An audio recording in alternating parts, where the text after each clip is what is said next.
Hello everybody. I had a lot of trouble reading the markings on my snowblower here, which were the choke and the fuel setting.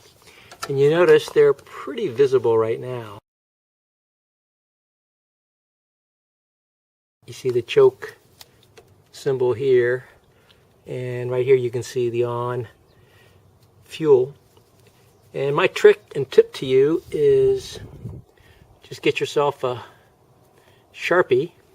In this particular case, I like to use a silver metallic because the silver metallics show up really well on black. And since the letters are molded in raised lettering, you can just touch up the high spot or enhance them with your silver Sharpie, and they'll be visible to you later on. I guess it's a combination of old age where your eyes are failing you and your memory doesn't remember whether right is on or right is choke open or left is choke open. So you start looking for these markings, which were there all the time, but they're a lot easier to see if you can enhance them with a Sharpie marker. Hey, thanks for watching. If you found this tip interesting or helpful, how about subscribing to my channel?